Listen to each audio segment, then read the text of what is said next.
মাননীয় মুখ্যমন্ত্রীর বিরুদ্ধে তিনি একটি মানহানির মামলা করেছেন।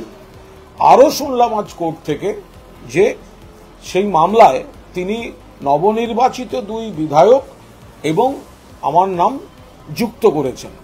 আজকে হাইকোর্টে বিশিষ্ট আইনজীবী সঞ্জয় বসু সেখানে ছিলেন, হিয়ারিংয়ে অংশ নিয়েছেন। আগামীকাল আবার হিয়ারিং হবে। আমার আইনজীবী অয়ন চক্রবর্তী সঞ্জয়বাবুদের সঙ্গে সবাই যোগাযোগ রেখে চলছেন এবং আমরাও কিছু আইনি পদক্ষেপ নিশ্চিতভাবে আমাদের আইনজীবীরা তারা নেবেন। রাজ্যপাল অকারণে নন ইস্যুকে ইস্যু করছেন, রাজ্যপাল অকারণে পরিস্থিতিকে জটিল করছেন। যেখানে 2জন বিধায়ক 1 মাস হয়ে গেল মানুষ রায় দিয়েছেন তাদের বিধানসভায় পাঠাবার, শপথ নেওয়ানোর নাম নেই, উল্টে তাদের নামে 1 মাস বাদে একটা মানহানির মামলাও তাদেরকে জড়িয়ে দিচ্ছেন।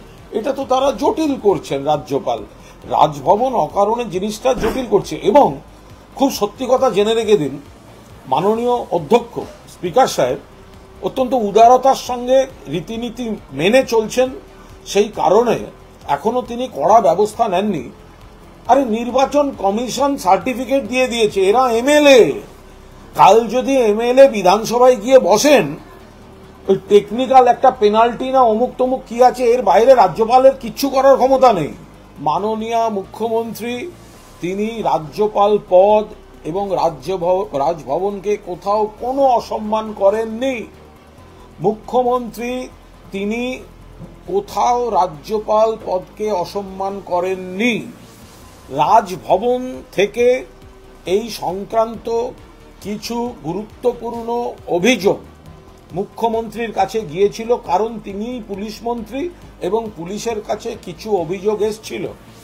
সেই অভিযোগের ভিত্তিতে তার কোনো একটা ধারণা, তার কোনো একটা আশঙ্কা, তার কোনো একটা পর্যবেক্ষণ, সেটা কোনোভাবে প্রকাশিত হয়েছে। এর সঙ্গে রাজ্যপালকে ব্যক্তিগতভাবে তার মানহানি বা রাজ্যপাল পদের সম্মানহানি বা রাজভবনের সম্মানহানির কোনো সম্পর্ক নেই।